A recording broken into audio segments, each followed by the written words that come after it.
Foot কয় কাহারে, দানায় দানায় লেখা আছে যে খাবে তার নাম, কিন্তু আমি বলি খাদ্যটা কি শরীর চেনে, নইলে বিধি বাম। সুকুমার রায়ের সেই বিখ্যাত ছড়াটা মনে আছে নিশ্চয়ই।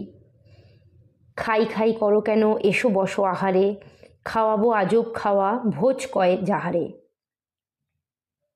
ঠিকই তো, খেতে কে না ভালোবাসে, তা বলে ছাইপাঁশ?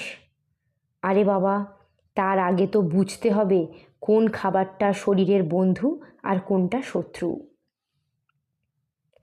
আপনি বলতেই পারেন খাবারের আবার ভালো মন্দ কী। এখানেই তো আমার সঙ্গে আপনার যুক্তিতক্ক গপ্পের শুরু। প্রবাদ বলে দানায় দানায় লেখা আছে যে খাবে তার নাম, কিন্তু আমি বলি খাদ্যটা কি শরীর চেনে, নইলে বিধিবাম।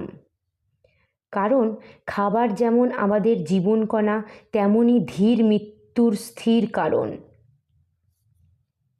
এক কথায় লোভে ভোগ, ভোগে রোগ, রোগে মৃত্যু। জানেনই তো খাবার মানে শরীরের জ্বালানি, মানে প্রোটিন, ফ্যাট, কার্বো, মিনারেল সমৃদ্ধ পুষ্টিগুণে ভরপুর খাবার না পেলে স্বাস্থ্যের ভাগ্য আকাশে অসুস্থতার ঘনঘটা নিশ্চিত। কিন্তু আপনি তো বুঝেও বোঝেন না কোনটা সুখাদ্য আর কোনটা অখাদ্য, কোন খাদ্য কেন খাবেন, কতটুকু খাবেন, কিভাবে খাবেন, কখন খাবেন। একবার কি ভেবে দেখেন খাবারটা বিষ না অমৃত? আসলে চলতা ফিরতা চারপাশে যেসব খাবার দেখি সেগুলোই তো আমরা খাদ্য বলে জানি ও মানি, কিন্তু বুঝতে পারি না চোখের খিদে, মনের খিদে না শরীরের খিদে। খিদে পায় তাই খাই, কেউ স্বভাবে কেউ অভাবে। অনেকেই জানি না কোন খাবারে কি পুষ্টিগুণ আছে বা নেই। তাই সময় করে the food Tux to us বইটা পড়লে জানতে পারবেন। জীবন তখন যাপন নয়, মনে হবে প্রতিদিনই উদযাপন।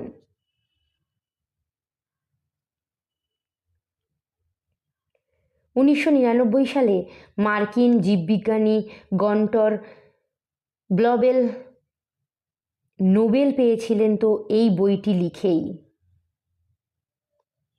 ফুড মেকানিজম, ফুড মেটাবলিজম মানে গোদা বাংলায় খাদ্যের কার্যসাধন পদ্ধতি, বা যে প্রক্রিয়ায় খাদ্য তৈরি থেকে সরলতর পদার্থে রূপান্তরিত হয়। এই তো ছিল তার গবেষণার বিষয়। সত্যিই কি তাই? খাবার কি সত্যিই আমাদের সঙ্গে কথা বলে? আলবাত বলে। বলে বলেই তো অখাদ্য খেলেই আইঢাই, বুক জ্বালা, পেট ব্যথা, অম্বল, বদহজম, বমি, জ্বর, সর্দি, কাশি, এমন আরও নানা উপদ্রব শরীর জুড়ে। তার মানে শরীর কিন্তু তার খাবার দিব্যি চিনতে পারে, সে অখাদ্যই হোক বা সুখাদ্য। কিন্তু কিভাবে? মুখগহ্বরে খাবার চালানের পর থেকেই চর্বচোষ্য লেহ্য পেয়োর খেলা শুরু। জিভে টক, ঝাল, নোনতা স্বাদ নিয়ে আচ্ছ্বাসে চিবিয়ে শক্ত খাদ্যকণাকে ভেঙে চুরে লালা রসের সঙ্গে মিশিয়ে খাবার যায় পাকস্থলিতে। সেখানে হজমের জন্য গ্রন্থি থেকে বিশেষ হরমোন ক্ষরণ হয়ে সব মিলিয়ে এক ধরনের জুস বা রস তৈরি হয়। সেখান থেকে অন্ত্র বা পেট অর্থাৎ ইনস্টেনস্টাইন, সেখানে গিয়ে আরও কিছু ছোট ছোট অণুকণায় খাবারকে ভেঙে শরীরের স্বয়ংক্রিয় ব্যবস্থা তাকে পৌঁছে দেয় লিভার বা যকৃতে। আর লিভার যদি বুঝতে না পারে খাদ্যটি শরীরের জন্য হিতকর কি হিতকর নয়, তবেই অমঙ্গল। নয়তো ফের ওই খাবারকে ফেরত পাঠানো হয় ইনটেস্টাইনে। তারপর ক্ষুদ্রান্ত থেকে বৃহদান্ত হয়ে তা বজ্র হিসেবে বেরিয়েও যায় শরীর থেকে। আর খাদ্য যদি শরীরের জন্ম জন্মান্তরের চেনা হয়, তাহলে চোখ বুজে ছাড়পত্র। খাদ্যরস রক্ত সংবহন তন্ত্রের মাধ্যমে ছড়াবে শরীরে, পুষ্টি রূপেণ সংস্থিতা হয়ে। লিভারের যত ক্যালিভার তো এখানেই। জেনে রাখা দরকার, লিভার বা যকৃৎ আসলে আমাদের শরীরের দ্বাররক্ষী। যখনই সে বোঝে এটি শরীরের জন্য বেঠিক, তখনই একটা প্রক্রিয়া শরীরের ভেতরে সে আপনা থেকেই চালাতে শুরু করে। এই যে যকৃৎ থেকে পাকস্থলী, সেখান থেকে ফের যকৃতে খাবারের যাওয়া আসা, এই প্রক্রিয়াটির নাম বায়ো ট্রান্সফরমেশন প্রসেস, মানে জৈব রূপান্তরের একটা নিরন্তর প্রক্রিয়া। ভালো খাবার শরীরে গ্রহণ, খারাপ হলেই উদ্গার। পিৎজা, রোল, বার্গার, চাউমিন, কারখানা বা প্রক্রিয়াজাত এমন খাবার শরীর কিন্তু চেনে না। তাকে ফরেন বডি বা বহিরাগত শত্রু হিসেবে ধরে নেয়। এই সব খাবারের মূল উপাদান প্রকৃতিপ্রাপ্ত হয়েও কোনো লাভ নেই, কারণ সেই খাদ্যশস্যকেই ভেঙে চুরে তার কৌলিন্যের 13টা বাজিয়ে নানা রাসায়নিক মিশ্রণে যখন হাজির করা হয়, তখন সেটি শরীরের কাছে আরও অচেনা হয়ে ওঠে। শরীর নিজেই তখন নানা বিভ্রান্তে ভোগে। সেই খাবারের জন্ম জন্মান্তরের কোনো ডিএনএ সংকেত বা ছবি শরীরের কাছে না থাকায় লিভার সেগুলিকে মনে করে অখাদ্য। আর শরীর এসবে একেবারে অভ্যস্ত হয়ে পড়লে জীবন দুর্বিষহ। বিজনে বাড়ে অসুস্থতা, হজমে গোলমাল, কোলেস্টেরলের বাড়বড়ন্ত। কারণ এই সব প্রোটিন বা ফ্যাট জাতীয় খাবার এতটাই তীব্র ক্ষতিকারক, যা আটকাতে লিভারও একসময় ব্যর্থ হয়। অচেনা খাবার লিভারের জিম্মায় এলেই সে মস্তিষ্ককে বিস্তারিত রিপোর্ট পেশ করে, জানতে চায় বারংবার এমন আগন্তুক খাবারের উপদ্রব হচ্ছে, তার কী করণীয়। মস্তিষ্ক সেটা জরিপ করে, কিন্তু একই খাবার শরীর যদি রোজ পেতে শুরু করে, মস্তিষ্কই তখন ওই লিভারটাকে বলে, চাপ নিও না বন্ধু, ভালো মন্দ যাহাই হোক খাদ্যরে লও সহজে। লিভারও তখন বাধ্যত সেই খাবার গ্রহণ করে, আর সেটাই ধীরে ধীরে খাদ্যাভ্যাসে পরিণত হয়। তাই মা ঠাকুমাদের কথায়, শরীরের নাম মহাশয়, যা সয়াবে তাই সয়। কিন্তু সইতে সইতে ওই শরীরের জীবনে একদিন ঘোর অমা নেমে আসে। খাও পিও জিও বাণী তখন কোথায় যেন হারিয়ে যায়। আসলে মস্তিষ্ক বিশ্বাস করে অভ্যাসে, যুক্তি নয়। কোনো শিশুকে যদি প্রথম দিন পিৎজা খাওয়ানো হয়, দেখবেন তার পেট খারাপ অবধারিত, কারণ তার লিভার তো শিশু খাদ্যের সঙ্গে পরিচিত। তাই শুরুতেই পিৎজাকে শরীর তার শত্রু ভেবে তাড়িয়ে দিয়েছে। কিন্তু সেই শিশুকেই যদি রোজ পিৎজা খাওয়ানো হয়, ওই লিভারই তাকে একসময় ছাড়পত্র দেয় মস্তিষ্কের নির্দেশে। বস্তুত মস্তিষ্ক অগ্রিম সতর্কতা জারি ছাড়া আর কিছুই করতে পারে না। মানুষের শরীরে থাকা অসংখ্য সংকেতবাহী স্নায়ুতন্ত্র মস্তিষ্ক শরীরের বিভিন্ন খাঁজে ভাঁজে আগাম সাবধানবাণী পাঠায় মাত্র। ধরা যাক, মস্তিষ্ক যদি আগাম জানতে পারে বাড়িতে চোর ঢুকেছে, তাহলে চোর তাড়াতে যতটুকু তার ক্ষমতা ততটুকুই সে প্রয়োগ করে, তার বেশি নয়। আরও একটা উদাহরণ দিই। ধরা যাক, আমি নর্দমার জল খেয়ে ফেলেছি, তাতে কিন্তু আমার প্রাণ সংশয় নেই। মস্তিষ্কের নির্দেশে লিভারের মরিয়া উদ্যোগে তা শরীর থেকে বের করার প্রক্রিয়া দ্রুত চালু করে দেবে। কিন্তু যদি কীটনাশক খেয়ে ফেলি, নির্দেশ উদ্যোগ যার যতই আপ্রাণ হোক, তা কারোরই ক্ষমতার বেশি কিছু নয়। শরীর তখন নিঃস্ব হয়ে একাকী ধ্বংসের পথে হাঁটে। তাই মস্তিষ্ক যদি শরীরের গৃহকর্তা হয়, লিভার তাহলে গৃহকর্ত্রী। নিশ্চয়ই জানেন, শরীরের সব অঙ্গ প্রত্যঙ্গের মধ্যে সব থেকে মাপে বড় কিন্তু লিভার। ওজন 2.5 কেজি। শরীরের অনেক কিছুর নিয়ন্ত্রণের চাবিকাঠি তার পকেটে। তাই লিভারকে বলা হয় সেকেন্ড ব্রেন। মস্তিষ্কের সঙ্গে আলোচনা না করেও সে নিজেই সিদ্ধান্ত নেয় বহু সময়। যেমন খিদে পাওয়া, পেট ভরে যাওয়া, অখাদ্য সুখাদ্য ঠিক করা, কোন খাবার রক্ত সংবহন তন্ত্রে পাঠানো হবে বা হবে না তা সিদ্ধান্ত নেওয়া ইত্যাদি। শরীরের স্বয়ংক্রিয় মেকানিজমই প্রত্যেকটা খাবার থেকে পরিমাণ মতো মিনারেল, প্রোটিন, ফ্যাট, ভিটামিন নিয়ে নিয়ন্ত্রিতভাবে শরীরের কোণে কোণে পৌঁছে দেয়। কিন্তু এখনকার ডাক্তারবাবুরা অন্য কথা বলেন প্রোটিন, ভিটামিন, মিনারেল খাওয়াতে হবে। কি মুশকিল! সেসব তো শরীরের স্থিতিমাপ বা পরিমিতি অনুযায়ী। কার শরীরে সেসবের কতটা প্রয়োজন তা তো একমাত্র শরীরের গঠন বা বৃদ্ধি অনুযায়ী শরীরই শুধু জানে। বাইরে থেকে ওসব নিয়ন্ত্রণ করা যায় নাকি? কিন্তু ডাক্তারবাবুরা ওই বহিরাগত প্রোটিন, ফ্যাট ওষুধের মাধ্যমে একটা নির্দিষ্ট পরিমাণে খেতে বলেন। অথচ শরীর বিভিন্ন খাদ্য থেকে সেসব প্রয়োজন অনুযায়ী নিজের মতো করে শুষে নিয়ে বাকিটুকু বের করে দেয়। এটাই শরীরের অন্দর কি বাত। বাইরে থেকে বোঝা স্বয়ং ব্রহ্মারও অসাধ্য।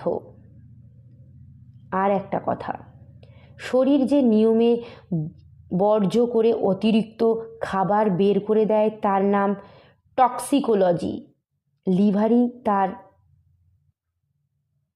হোতা। খাবার সে যেমনই হোক, বিষ বা ক্ষতিকারক লিভারই উদ্যোগ নিয়ে যেভাবেই হোক তা শরীর থেকে বের করে দেয়।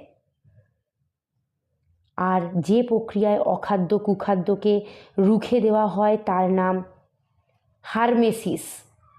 আসলে শরীর হলো এক মস্ত কারখানা, সে তার নিয়মেই চলে।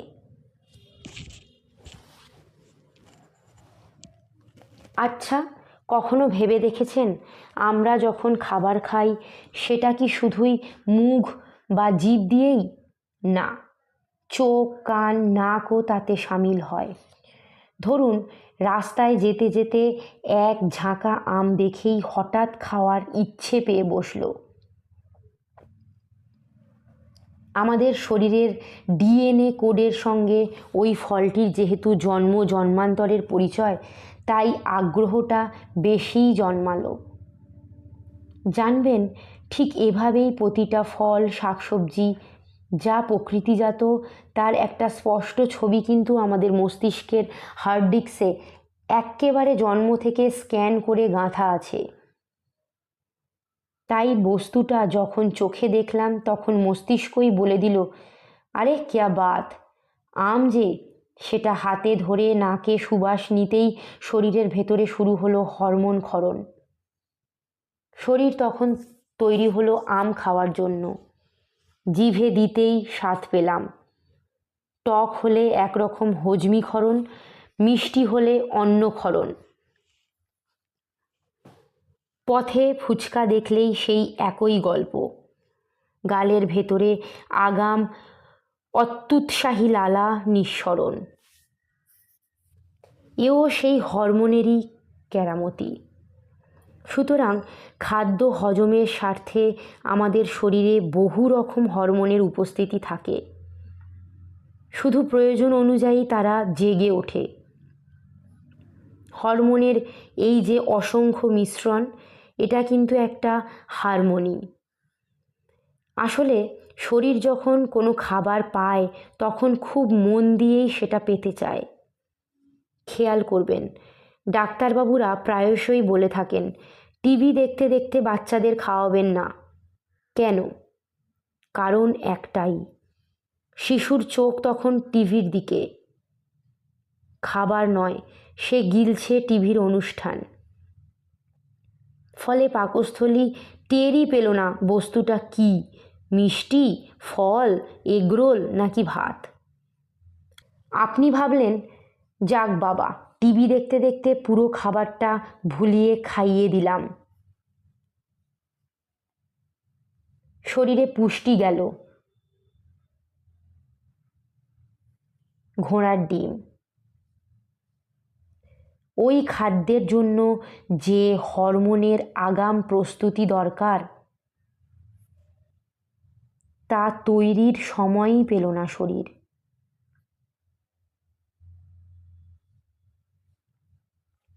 পাকস্থলীর আর কাজ কি?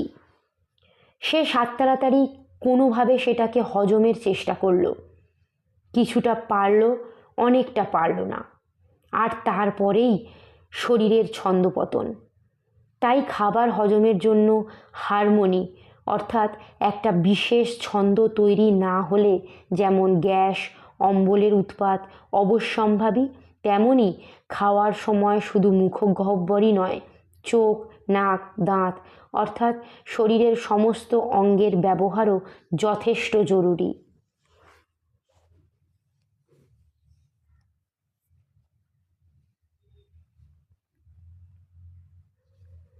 বেদনার পলিচরে। ছিল খাবার, হয়ে গেল ড্রাইভার। শুনে অবাক লাগছে? সেটাই স্বাভাবিক। সহজে বুঝুন, এই ফুড মেকানিজমের গল্পে খাবার হলো দু কিসিমের, ড্রাইভার যুক্ত আর ড্রাইভার বিহীন। ড্রাইভার যুক্ত খাবার পেলেই শরীর পুলকিত প্রীতি কুসুম হয়ে খাবারটিকে সুন্দরভাবে গ্রহণের জন্য আপ্রাণ চেষ্টা করে। ফলে বিপাকীয় ব্যবস্থা, গ্রোথ বা ক্রমবৃদ্ধি ইত্যাদি ঠিকঠাক ছন্দে চলতে থাকে। ঘুম ভালো হয়, ক্লান্তি দূর হয়, ত্বক থাকে তকতকে, শরীরের আনাচে কানাচে পূর্বের আলোর মতো ছড়িয়ে পড়ে খুশির ঝিলিক, জৌলুস বাড়ে বহিরাঙ্গে। রক্তের শর্করা কিংবা রক্তচাপকে মুঠোয় রেখে শরীরকে চাপমুক্ত রাখে। কারণ ওরা যে ড্রাইভারযুক্ত খাবার, ক্ষতির তো কোনো প্রশ্নই নেই, বরং পুষ্টি সাধন করে। কিন্তু খাবার যদি ড্রাইভার বিহীন হয় তাহলেই লম্বা কেস। ড্রাইভার বিহীন মানেই অনিয়ন্ত্রিত খাবার, শরীরে নানা জটিলতা তৈরির ওরাই মাস্টার মাইন্ড। সোজা কথায় এলোমেলো পথে বেপরোয়া গতিতে ড্রাইভার বিহীন এইসব অনিয়ন্ত্রিত খাবারে আজ যে রসনা সুখ, কাল কিন্তু তা বাস্তবিক অসুখের কারণ। সমস্যা বাড়তে বাড়তে একসময় শরীরকে চারদিক থেকে ঘিরে ফেলে ডায়াবেটিসের রাজত্ব।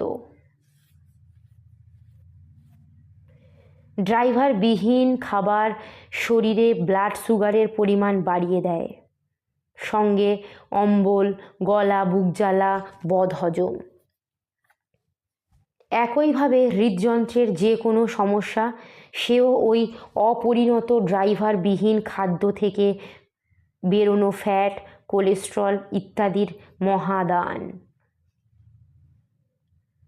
শুনতে মজার মনে হলেও বিষয়টা খুবই সিরিয়াস। তা হলো ওই সব ড্রাইভারবিহীন খাবার লিভারকে ঠকিয়ে চোরা পথে শরীরে মিশে ব্লাড ভেসেলস বা রক্তনালীতে গিয়ে রক্ত চলাচলে বাধা সৃষ্টি করে। অনেকটা ভোট কেন্দ্রে ভুয়ো ভোটারদের ইচ্ছাকৃত বুথ জ্যামের মতো। সেখানে জমতে থাকে পলির আকারে। পরিণতি রোগ ভারে জর্জরিত শরীর। যখন হাঁটুতে পলি সঞ্চিত হয় তখন হাঁটুর ব্যথা, ডাক্তারবাবুরা বলেন আর্থারাইটিস। যখন মাথায় জমে ডাক্তারবাবুরা ডাকেন থ্রম্বোসিস। পলি জমে জমে ব্যথা যখন বুকে, তখন ওরা বলেন স্ট্রোক। অর্থাৎ যেখানেই পলিচর সেখানেই ব্যথা। বেদনার পলিচর ছাড়া কী বা বলবো একে। যেখানেই ব্যথা, আধুনিক চিকিৎসা বিজ্ঞানের ভাষায় সে ব্যথার এক একটা নাম।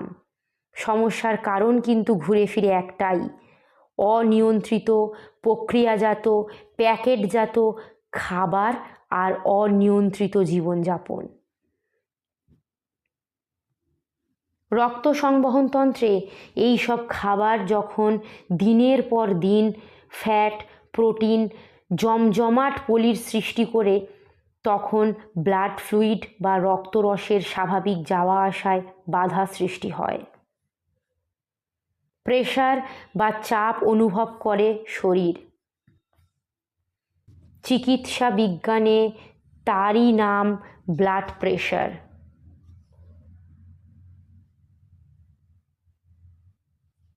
দেখবেন জলের পাইপের মুখ অনেকক্ষণ চেপে ধরার পর যখন ছাড়া হয় তখন জলের গতি হঠাৎই বেড়ে যায়। শরীরের ক্ষেত্রে সেটাই হলো ব্লাড প্রেশার। হৃদযন্ত্রের পাম্প করার ক্ষমতা তখনও সক্রিয় থাকে ঠিকই, কিন্তু ব্লক বা বাধাপ্রাপ্ত হওয়ায় রক্ত ঠিকঠাক প্রবাহিত হয় না। শরীরের আর দোষ কী? অনিয়ন্ত্রিত খাবারই তো নাটের গুরু।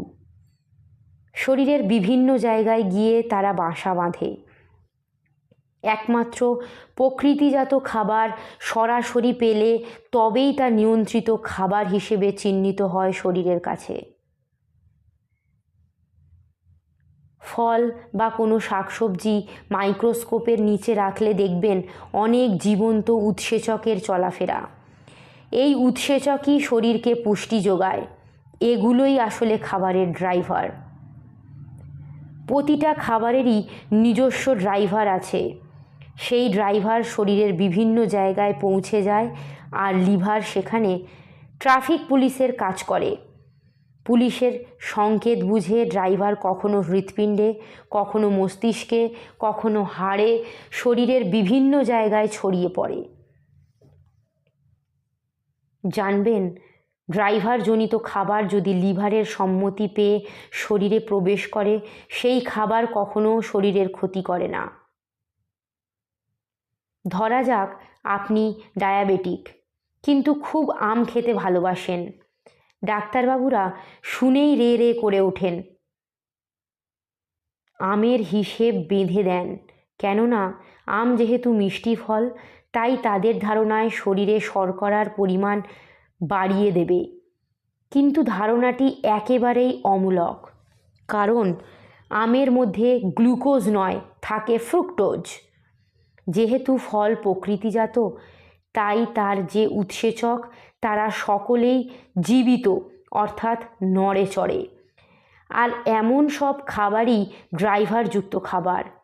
এরাই শরীরের পুষ্টি সাধন করে। শরীরে ড্রাইভারযুক্ত খাবার গেলে শরীর তাকে সিগন্যাল সিস্টেমের মাধ্যমে চিনতে পারে। আমরাও যেহেতু প্রকৃতিরই সন্তান, তাই এই প্রক্রিয়াটিও প্রকৃতিরই হাতে গড়া। তাই কোনো ডায়াবেটিক ব্যক্তি যদি আম খান, তাতে সুগার মোটেই বাড়ে না। কারণ তার শরীরে আম বা মিষ্টি জাতীয় ফল প্রবেশের সঙ্গে সঙ্গেই লিভার জানিয়ে দেয়, ভাই আমি মধুমেহ রোগে আক্রান্ত। বেশি ঢোকার চেষ্টা করো না, ক্ষতি হতে পারে। আপাতত মাত্র 20% প্রয়োজন। বাকি আম, সে তুমি ল্যাংড়াই হও বা অন্ধ, প্লিজ বেরিয়ে যাও। যেহেতু ড্রাইভার শরীরের চেনা পাবলিক, তাই সেই অতিরিক্ত ফ্রুক্টোজ আপনা থেকেই বর্জ্য হয়ে বেরিয়ে যায়। কিন্তু sweetener, chemical drinks, process drinks পান করার আগে যদি মাইক্রোস্কোপের নিচে রাখি, তাহলে দেখব সেখানে কোনো জীবন্ত উৎসেচক নেই, কোনো তরঙ্গ নেই, কোনো চালক তো নেই। ওরা যখনই শরীরে ঢুকছে, লিভার বলছে, এই রোকো, তিষ্ট ক্ষণকাল। কিন্তু কে কার কথা শোনে? লিভারের তখন অরণ্যে রোদন ছাড়া কিছুই করার নেই। ওরা যে চালকবিহীন খাবার। শরীরের বিভিন্ন জায়গায় হেথায় হোথায় পাগলের প্রায় ওরা ছড়িয়ে পড়ে। কথা শোনে না, সিগন্যাল মানে না, বাধা মানে না। ওরা চঞ্চল, ওরা কারোর ব্যথায় কাঁদে না। যেহেতু মস্তিষ্ক অনুমতি দিয়েছে লিভারকে, বলেছে একই খাবার যদি বারবার আসে তাকে বাধা দিও না, ছেড়ে দাও, কারণ ওকে ধরিলে তো ধরা দেবে না। আর সেই খাবারও অমনি সুযোগ পেয়ে শরীরের বিভিন্ন জায়গায় গিয়ে জমা হতে থাকে। এভাবেই বিভিন্ন অনিয়ন্ত্রিত খাদ্য জমতে জমতে শরীরের বিভিন্ন অঙ্গ প্রত্যঙ্গে গিয়ে জ্বালাতন শুরু করে। আর আপনি হতাশ হয়ে বলেন, কি হবে এভাবে বেঁচে থেকে?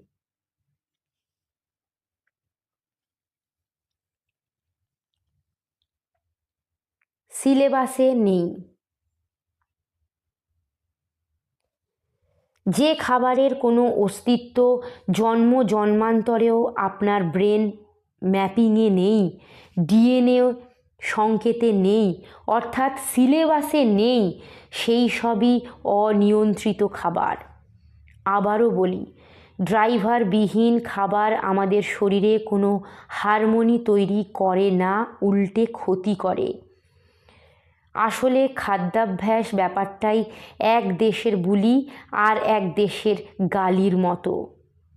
আপনার কাছে যা অখাদ্য তা অন্যের কাছে সুখাদ্য। তবুও সে যেমনই হোক, ড্রাইভার আছে কি না সেটা একটা বড় প্রশ্ন সব শরীরের কাছেই। ধরা যাক, চীনা বন্ধুর আমন্ত্রণে আপনি এক সন্ধ্যায় একটি চীন রেস্তোরাঁয় গেছেন। সেখানে জমিয়ে পান ভোজন আড্ডার পর এলো টেবিল ভর্তি নৈশভোজের পাহাড়। আপনি দেখলেন অনেক চীনা খাবার সেখানে আছে, কিন্তু প্রায় সবই আপনার কাছে অচেনা। তাই পছন্দও হচ্ছে না। ভাবছেন খাবেন কি খাবেন না। খাওয়ার পর যদি শরীর খারাপ হয়, রাত বিরেতে যদি ডাক্তারের কাছে ছুটতে হয়। এত সব ভাবতে ভাবতে হাত বাড়ালেন একটা চেনা খাবারের দিকে, চাউমিন। খেতে গিয়ে দেখলেন সঙ্গে সাইড ডিশ মাঞ্চুরিয়ান চিকেন নয়, চিলি ককরোচ, গোদা বাংলায় আরশোলার ঝাল। কি করবেন আপনি? খাবেন? জানি নিশ্চয়ই বলবেন, পাগল না পায়জামা। আপনি খান মশাই ওই সব ছাইপাঁশ, আর খাওয়ার আগে বেলেঘাটা আইডি হাসপাতালে একটা বেড বুক করে রেখে আসুন। কেন ভাবলেন এমনটা? কারণ ওই খাবারের ডিএনএ সংকেত জন্ম জন্মান্তরেও আপনার শরীরের সঙ্গে বারকোড ম্যাচিং করা নেই। তাই শরীরের কাছে তার আগাম কোনো বার্তাও নেই। সুতরাং ওই খাদ্যটি আপনার চীনে বন্ধুর কাছে যতটা চেনা, ততটাই অচেনা আপনার কাছে, এবং অখাদ্যও বটে। যদিও সেটি অনিয়ন্ত্রিত খাবার, তবুও ওই খাবারের বারকোড তার শরীরে বিদ্যমান, আপনার নয়। তার শরীর সাদরে সেই খাবার হজম করবে, আর আপনার শরীর বিদ্রোহ করবে, কারণ সেই খাবারের স্বাদ, রস, বর্ণ, গন্ধ সব কিছুই আপনার শরীরের কাছে অচেনা। কোন হরমোন শরীরে সেটিকে হজম করবে তাও জানে না, মানে পুরো বিভ্রান্ত, দিশেহারা। চীনাদের শরীর লঙ্কা, আরশোলা খাদ্য হিসেবে যুগ যুগ ধরে চেনে, তাই বিশেষ হরমোন ক্ষরণও হয় তা হজমের জন্যে। অন্য প্রজাতির কাছে তা বিষ সম হতেই পারে। এটাই হলো ফুড হ্যাবিট বা খাদ্যাভ্যাস। এ প্রসঙ্গে চায়ের কথা বলা খুব জরুরি। সমতলের মানুষের জন্য চা সত্যিই ক্ষতিকারক। চা শরীরের উদ্দীপনার কারক। পাহাড়ি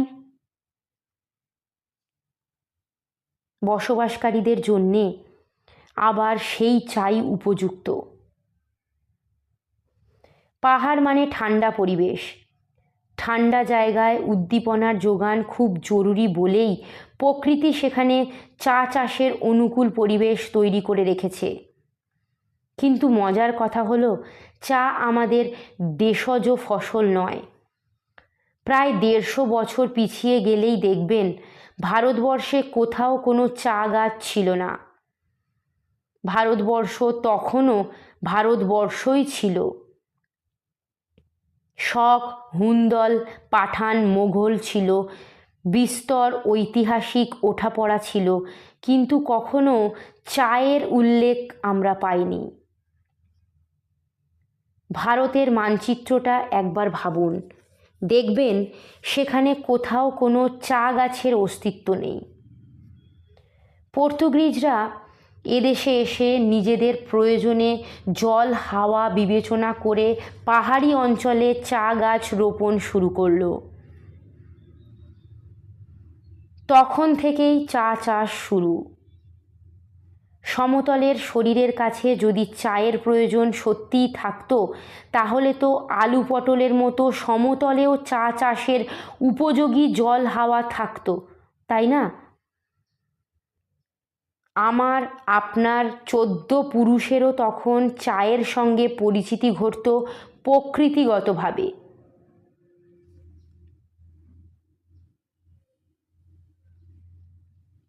কিন্তু সমতলের মানুষের কাছে চা পান এখন একটা অভ্যাস, নেশা। লোকে বলে চা না খেলে নাকি কাজে উদ্দীপনা জাগে না। এটা আসলে একটা অভ্যাস।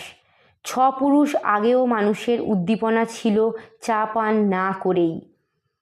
নীরবে এভাবেই তো আমরা প্রতিদিন হৃদযন্ত্রকে উত্তক্ত করে চলেছি। জানবেন, যে মাটিতে মানুষ বাঁচে সেই মাটির পরিবেশ অনুযায়ী প্রকৃতি তার খাদ্য ভাণ্ডারও সাজিয়ে রাখে।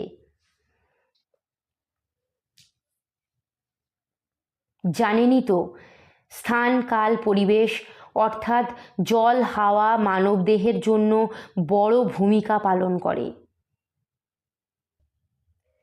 মরশুমি ফল, প্রাকৃতিক ফল, শাকসবজি, শস্যদানা, বিভিন্ন খনিজ পদার্থ এসব প্রতিদিনই শরীরের প্রয়োজন। শীতে আমরা যে ফসল দেখি গ্রীষ্ম বা বর্ষায় অন্যরকম। অর্থাৎ ঋতু পরিবর্তনের সঙ্গে সঙ্গে প্রকৃতিও তার নতুন নতুন খাদ্য সম্ভার নিয়ে হাজির হয়। শীতকালে যে ফল বা ফসল আমরা সমতলে পাই তা প্রকৃতি একটি অঙ্ক কষেই তৈরি করে প্রাণীকুলের জন্য। কিন্তু এখন সমাজ জীবনের ছবিটা অন্যরকম। আরও বেশি স্বাচ্ছন্দ্যের লোভে শপিং মল সর্বস্ব জীবন। তাৎক্ষণিক সুখ, ইনস্ট্যান্ট গ্র্যাটিফিকেশন, মানে এক্ষুনি চাই। তাই চাঁদি ফাটা গ্রীষ্মে বা থই থই বর্ষায় আপনি বাজারে গেলেই আরামসে পেয়ে যান টমেটো, বাঁধাকপি, ধনেপাতার মতো আরও বহু শীতকালীন শাকসবজি। সবই ওই হিমঘরের কল্যাণে, নয়তো রাসায়নিক সার, কীটনাশক, স্টেরয়েড সমৃদ্ধ ক্ষেত থেকে কেটে আনা টাটকা তাজা। আহা, কি মজা, তাই না? কিন্তু ওই টোপে পা দিয়েই যে শরীরের সর্বনাশ আমরা ডেকে আনছি প্রতিদিন। বাপ ঠাকুরদারা বলেন, নিরোগ দীর্ঘ জীবন লাভের জন্য জন্মভিটের 100 কিলোমিটারের মধ্যে যা যা ফল ফসল, সেগুলি সেই ব্যক্তির পরম খাদ্য। কারণ সেসব খাদ্যের ডিএনএ সংকেত শরীরে আগাম মজুদ থাকে। বস্তুত সেই কারণেই এক এক জায়গায় ভাষা, উচ্চারণ, কথা বলার ধরনের মতো এক এক জায়গার খাবার, চাষবাস, ফসলের ধরন আলাদা।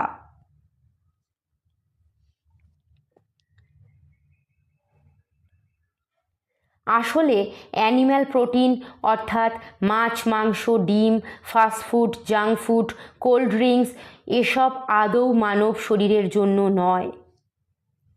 আমার কাছে তাই মুরগি আর গরুর মাংসে কোনো তফাৎ নেই, কারণ দুটোই মাংস, দুটোই অ্যানিম্যাল প্রোটিন।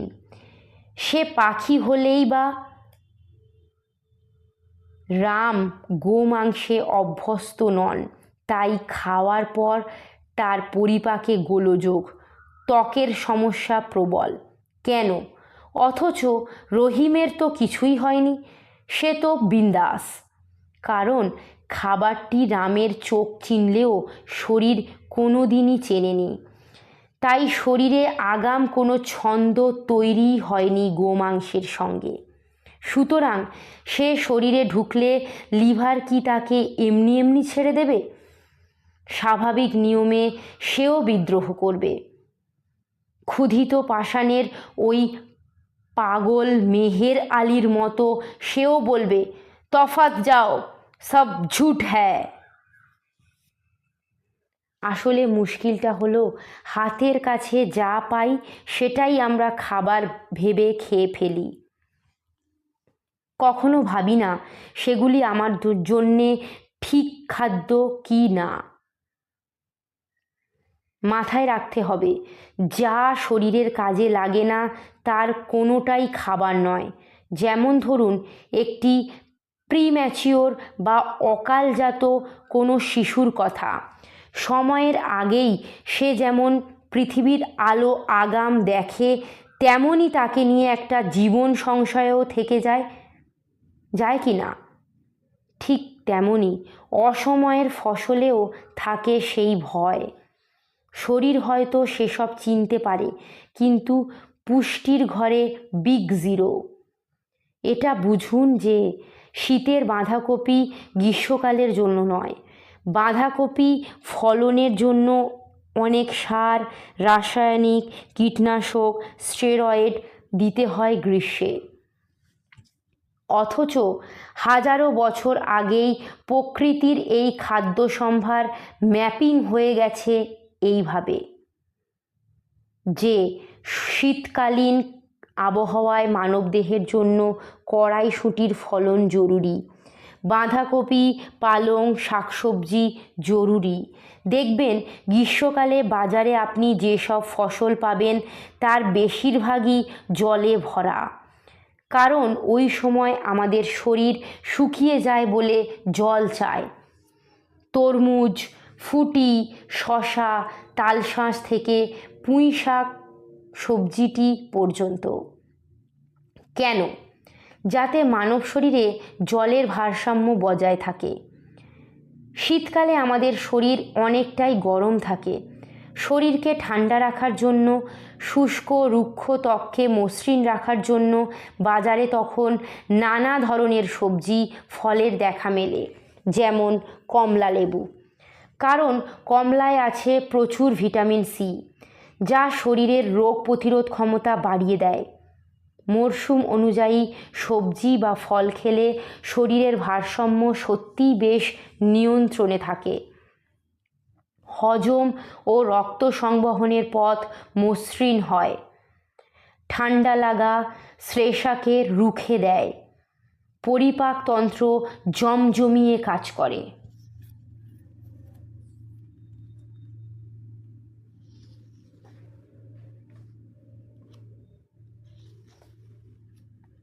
খাও পিও জিও, জিএফ নাকি বিএফ? না না, গার্লফ্রেন্ড বা বয়ফ্রেন্ডের গল্প নয়, বলছি গুড ফুড আর ব্যাড ফুডের কথা।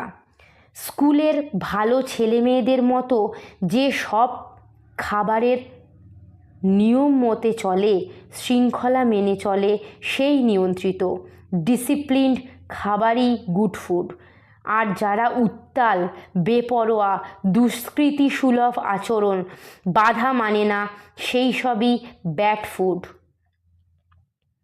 দুষ্কৃতীরা যেমন রাস্তায় সিগন্যালের তোয়াক্কা না করে উচ্ছৃঙ্খলভাবে গাড়ি চালায়, ট্রাফিক তাদের রোধ করতে পারে না। ব্যাড ফুড বা অনিয়ন্ত্রিত খাবারও ঠিক তাই। এই সুযোগে জেনে নেওয়া যাক বিএফ এর চাই কারা। Animal food, industrial food, factory food, process food, packet food, refine food, এরা সকলেই শরীরের দুষ্কৃতী। চোখ বন্ধ করে জেনে রাখুন, যত রকমের অ্যানিম্যাল ফুড আছে সেগুলো সবই কিন্তু ভেরি ভেরি ইনডিসিপ্লিন ফুড বা ব্যাড ফুড। কারণ অ্যানিম্যাল ফুডের সঙ্গে মানব শরীরের ডিএনএ কোডের কোনো মিল নেই। এই প্রকৃতি বিশ্বে আমরা নিজেরাও যেহেতু প্রাণীকুলের অঙ্গ, তাই মানব শরীরে যখন অন্য প্রাণী শরীর ঢুকে পড়ে, আমাদের শরীর তাকে বহিরাগত ভেবে সেই খাবার রুখতে চায়। 80% প্রোটিন দিয়ে তৈরি এই শরীরের দুঃখজনক দিকটা হলো পরের যাত্রা ভঙ্গ করতে গিয়ে নিজের নাকটিও সে কেটে বসে মাঝে মধ্যে। অবশ্যই ভুলবশত, বিভ্রান্তির শিকার হয়ে। ধরুন গরুর প্রোটিন আর মানুষের প্রোটিন দুটোই প্রাণী, 4 পেয়ে না 2 পেয়ে সেটা বিচার্য নয়। অ্যানিম্যাল এটাই শুরু এবং শেষ কথা। তাই নিজের সন্তানকেও মানব শরীর ভাবে, এটাও বুঝি সৎ। অর্থাৎ বহিরাগত সংক্রমণের হাত থেকে নিজের স্বার্থে নিজেকে নিরাপত্তা দিতে গিয়ে শরীর তার নিজের প্রোটিনকেও বাধা দিয়ে ফেলে সন্দেহের বশে। কোনটা বন্ধু আর কোনটা শত্রু সে ঠাওর করতে পারে না, কারণ দুটো প্রোটিনের চেহারাই তো একরকম। কার্যত অটো ইমিউন ডিজিজের শুরুটা হয় ঠিক এখান থেকেই। ফল কি? লাইন ধরে বিভিন্ন রোগের জন্ম। ডায়াবেটিক, থাইরয়েড, হৃদরোগ, কিডনি, আর্থারাইটিস, এসবই হলো এআইডির লক্ষণ। তবে জীবনযাত্রাকে ফের বেঁধে শৃঙ্খলায় ফিরতে পারলেই কিন্তু শরীর আবার আগের মতো কথা বলতে শুরু করে। অগ্নাশয় গ্রন্থির ক্ষতিগ্রস্ত বিটা সেল ফের স্বমহিমায় ফিরতে পারে শুধু ওই সব দুষ্কৃতী মার্কা ইনডিসিপ্লিন খাবার খাওয়া বন্ধ করলেই। দেখবেন ডায়াবেটিস, ব্লাড প্রেশার, কিডনি, হৃদযন্ত্রের সমস্যা প্রায় 70%ই ম্যাজিকের মতো ভ্যানিশ। বাকিটুকু ছেড়ে দিন ঔষধের হাতে। না, অ্যালোপ্যাথি নয়, বলছি লতা গুল্মজাত প্রকৃতিজাত ঔষধের কথা। ওরাই আপনার স্বাস্থ্যের পুনরুদ্ধারের সৈনিক হয়ে লড়বে আমৃত্যু। হিসেবটা হলো যদি 1 ফোঁটা ইনসুলিন হরমোন ক্ষরণ হয়, তাহলে 1 ফোঁটা গ্রোথ হরমোনও ক্ষরণ হয়। ইনসুলিন আর গ্রোথ হরমোন হলো এক কথায় হরিহর আত্মা।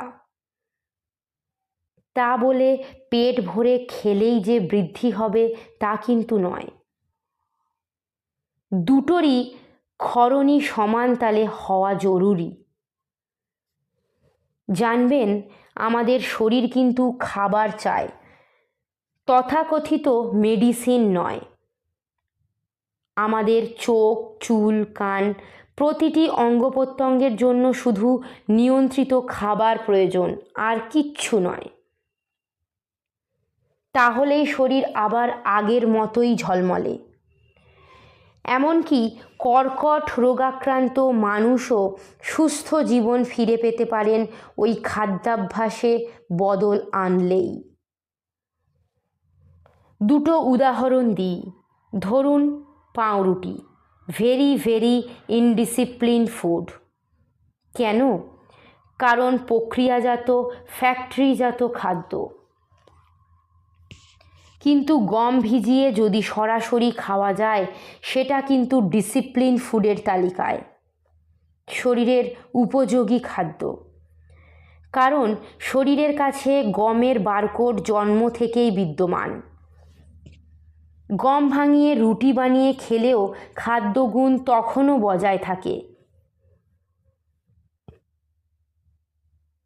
কারণ রুটিতে কোনো প্রক্রিয়াকরণ নেই, তাই তার ডিএনএর গঠন তখনও বিদ্যমান। কিন্তু যেই না তাতে অনেক কিছু রাসায়নিক মেশালাম, প্রিজার্ভ করলাম, প্রসেস করলাম, পোড়ালাম, ভাজলাম, তার রূপ, গুণ, স্বাদ সবই গেল চটকে। ভেতরে থাকা ড্রাইভারের গুষ্টির তুষ্টি, প্রায় লোপাট খাদ্যগুণ। একই সঙ্গে জীবন্ত এনজাইম বা উৎসেচক ড্রাইভার সহ প্রায় লোপাট পুষ্টিগুণও। ফলে শরীর তাকে চিনতেই পারে না। শরীরের জন্য পাউরুটি তাই অখাদ্য, অপ্রয়োজনীয়ই শুধু নয়, ক্ষতিকারকও বটে। দীর্ঘদিন পাউরুটি খেতে খেতে লিভার তাকে ছাড়পত্র দিয়েছে বটে মস্তিষ্কের নির্দেশে, কিন্তু তার যে পুষ্টি সেটা অনিয়ন্ত্রিতভাবে জমছে শরীরের খাঁজে ভাঁজে। পাউরুটির মধ্যে থাকা জিঙ্ক, সীসা নিঃশব্দ ঘাতক হয়ে জমিয়ে বাসা বাঁধছে শরীরে। এভাবেই অজান্তে প্রতিদিন নিত্য নতুন রোগকে আমন্ত্রণ করছি আমরা।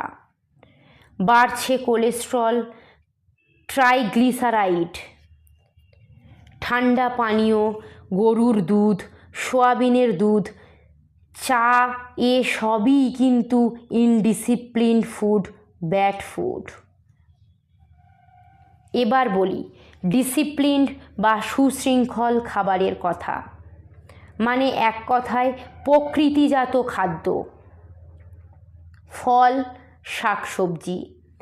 শরীরের ওজনের 10% প্রকৃতিজাত খাবার খান, আর দেখুন চমক কাকে বলে। দিন কয়েকেই শরীর চনমনে।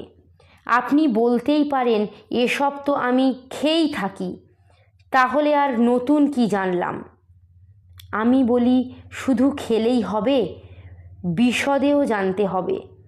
ধরা যাক ডাবের জল, ইনডিসিপ্লিনড কোল্ড ড্রিঙ্কস ভুলে যান, খান ডাবের জল। প্রাকৃতিক গুণে ভরপুর এই পানীয় শরীরে স্যালাইন বা সিরামের কাজ করে। গরুর দুধের বদলে খান বাদামের দুধ। চায়ের বদলে হুঞ্জা টি। সেটা কি বস্তু? হুঞ্জা হলো বিভিন্ন লতা গুল্ম থেকে তৈরি প্রাকৃতিক উপাদান মিশ্রিত চা। মন চাইলে লবঙ্গ, দারচিনি, পুদিনা, তুলসী পাতা ফুটিয়ে চায়ের আকারে খান। হাতে নাতে ফল মিলবে তাতেও। হ্যাঁ, এরই পোশাকি নাম হার্বাল টি। ডিসিপ্লিনড ফুডের মধ্যে আর কি খেতে পারি? ফল, কাঁচা শাকসবজি। কাঁচা? বলেন কি মশাই, অসম্ভব। তাহলে সেদ্ধ খান, রান্না করে খান। ফল মিলবে তাতেও। জানবেন, ডাইরেক্ট টু মি বা নেচার টু মি, অর্থাৎ কাঁচা শাকসবজিতে ডায়াবেটিসই শুধু নয়, বহু রোগী দ্রুত নিয়ন্ত্রিত হয়। কিন্তু মানুষ যখন রোগাক্রান্ত, হ্যাঁ, তখনই প্রয়োজন মেডি ফুড, মানে খাবারই ঔষধের ভূমিকায়। ধরা যাক জ্বর, কফ, কাশি, শ্লেষায় মারাত্মক ভুগছেন, তখন কি কাঁচা খাওয়া সম্ভব? তখনও বাদামের দুধ, ডাবের জল, ফল খান জমিয়ে। জ্বর, কফ, কাশি 3 দিনেই উধাও। শরীর ছন্দে ফিরলে নাই বা খেলেন ডাবের জল বা কাঁচা খাবার। জেনে রাখুন, জ্বর বা প্রদাহে কাঁচা থেকে জুস বা রস করে খাওয়ার উপকার প্রকৃতিজাত খাবারে অনেক বেশি। ওটাই তখন শরীরের ঔষধ। অসুস্থ হলে যেতেই পারেন ডাক্তারের কাছে, কিন্তু তার আগে ভাবুন কেন যাবেন ওই সামান্য জ্বর জ্বালায়। ফুড মেকানিজমকে যদি ঠিকমতো বুঝতে পারেন, তাহলেই তো বাজিমাত। 70% রোগ প্রতিরোধ ক্ষমতায় আপনি নিজেই বলীয়ান।